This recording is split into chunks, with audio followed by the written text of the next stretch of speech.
Assalamualaikum warahmatullahi wabarakatuh. Perkenalkan, nama saya Ilviana Larasati Ariski dengan NIM 123823196, Prodi PGMI. Video saya kali ini akan membahas tentang sunnah-sunnah dalam sholat, di mana video ini bertujuan untuk melengkapi tugas mata kuliah saya, yaitu Fikih Ibadah, yang diampu oleh Bapak Dr. Perlindungan Tampu Bolon SIQ MUS. Nah, baiklah, tanpa memperpanjang mukadimah, langsung saja pada materi kita yang akan kita bahas pertama kali, yaitu tentang sholat. Nah, sebagaimana kita tahu bahwa sholat itu adalah ibadah yang paling penting dalam agama Islam. Selain hal-hal yang diwajibkan dalam sholat, ada juga sunnah-sunnah yang disarankan untuk dilakukan oleh seorang muslim. Sunnah-sunnah ini memberikan nilai tambahan dan keutamaan bagi yang melaksanakan, meskipun meninggalkannya tidak membatalkan sholat. Nah, berikut ini pengertian tentang sunnah-sunnah sholat.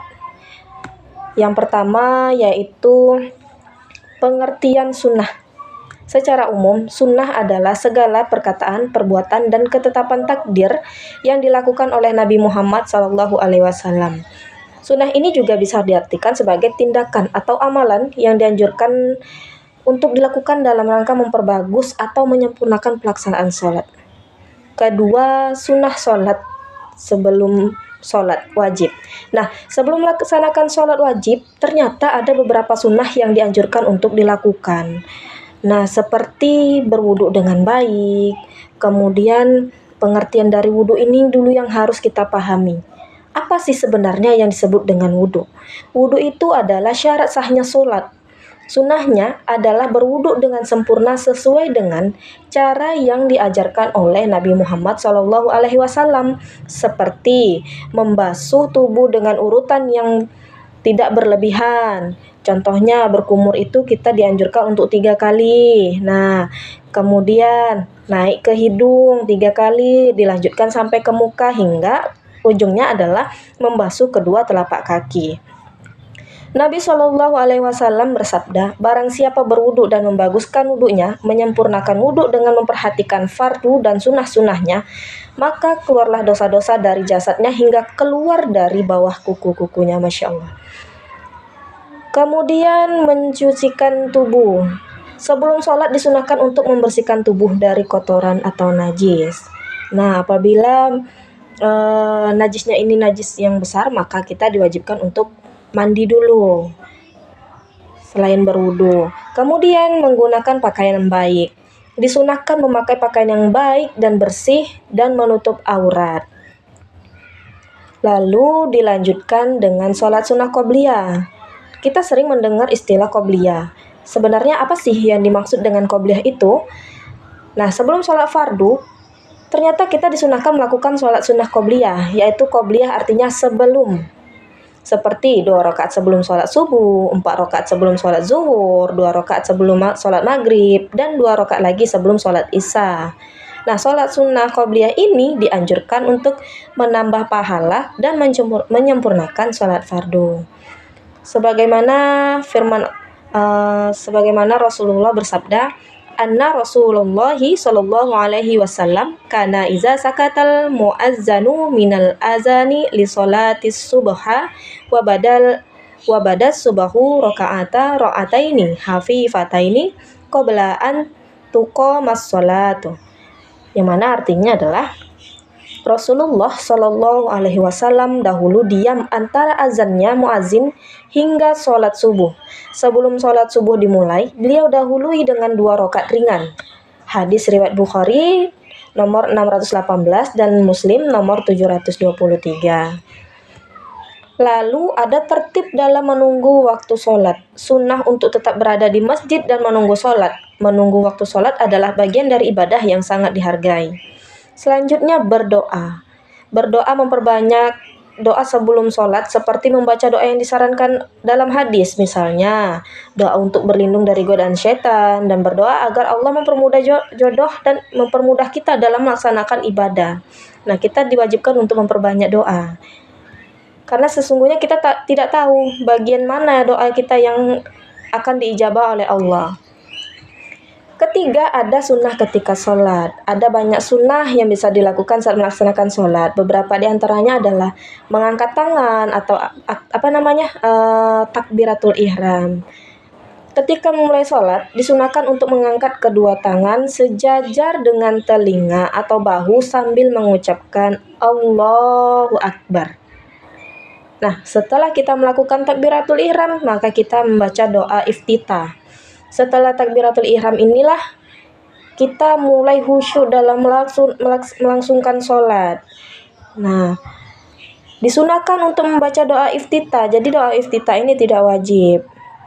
Lalu menghadapnya dengan khusyuk. Selama sholat, seseorang disunahkan untuk memperhatikan posisi dan arah tubuhnya dengan khusyuk, serta menjaga kekhusyukan dan fokus pada ibadah. Lalu yang wajib yaitu membaca Al-Fatihah dalam setiap rakaat. Sebenarnya Al-Fatihah ini selalu ada. Nah, tapi ternyata di berbagai pengertian, sholat sunnah itu ada di dalamnya membaca Al-Fatihah. Membaca Al-Fatihah adalah hukumnya sunnah. Ini saya kurang paham juga ini konsepnya seperti apa. Menurut pengertian, membaca Al-Fatihah adalah sunnah yang sangat penting dalam sholat. Sangat penting. Apakah dalam hal penting ini sudah termasuk ke dalam kategori wajib? Nah, jadi meskipun ada perbedaan pendapat mengenai wajib atau tidaknya membaca surat Al-Fatihah dalam sholat, mayoritas utama sepakat bahwa membaca Al-Fatihah adalah sunnah muakkad atau sunnah yang sangat dianjurkan. Begitu ya Bapak Ibu. Lalu ada bacaan yang disunahkan dalam ruku dan sujud. Nah, bacaan ruku dan sujud ini adalah bacaan yang ternyata disunahkan. Seperti apa dia? Subhana rabbiyal azimi wa bihamdi. Kita lakukan sebanyak 3 kali. Dan ketika sujud kita membaca Subhana rabbiyal a'la wa bihamdi sebanyak 3 kali. Kemudian duduk di antara dua sujud. Ketika duduk di antara dua sujud, disunahkan untuk membaca doa seperti Rabbi firli warhamni, ya Allah ampuni aku, dan seterusnya hingga selesai. Nah, kemudian setelah ada duduk di antara dua sujud, ada namanya tasyahud awal dan akhir, yaitu dengan membaca At-tahiyatul mubarakatus. Nah, sampai selesai ya Bapak Ibu ya. Kemudian ada namanya sunnah mutlak, dianjurkan secara umum. Di dalam sholat juga disunahkan melakukan gerakan yang tenang, tidak terburu-buru dan menjaga keindahan gerakan, atau biasa kita sebut dengan tuma'ninah. Keempat, sholat sunnah setelah sholat atau sunnah-sunnah setelah sholat. Seperti apa saja? Ada yang membaca zikir, tahmid, tahlil. Nah, seperti itu ya. Apalagi ada takbir.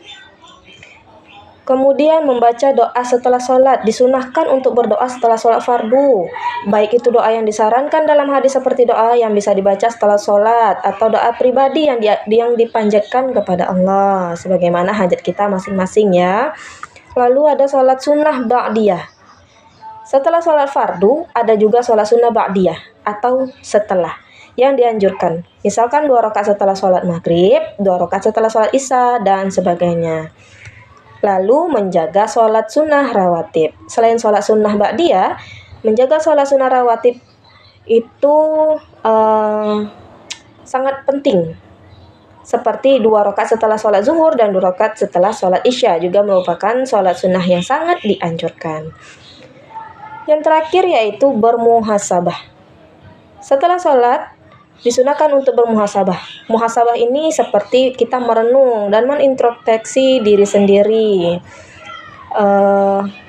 menimbang baik buruk diri kita. Dengan adanya introspeksi diharapkan kita akan merubah diri kita menjadi ke dalam hal yang lebih baik lagi. Memikirkan apakah sholat tersebut diterima Allah atau tidak. Kemudian kita memohon ampunan serta bimbingan dari Allah Subhanahu wa taala agar kita ditetapkan imannya dan takwanya ditingkatkan lagi dalam melaksanakan ibadah. Jadi kesimpulannya yaitu melaksanakan sunnah-sunnah dalam sholat ini akan membantu memperindah dan menyempurnakan ibadah sholat kita. Semakin kita mendekatkan diri dengan sunnah Nabi semakin sempurna dan berkualitas pula ibadah yang kita lakukan. Demikian yang dapat saya sampaikan. Mohon maaf apabila banyak terdapat kesalahan dalam tutur kata saya ataupun ada kata-kata yang sekiranya kurang berkenan. Sekali lagi saya mohon maaf atas perhatiannya. Saya ucapkan terima kasih. Saya akhiri dengan wabillahi taufik wal hidayah. Assalamualaikum warahmatullahi wabarakatuh.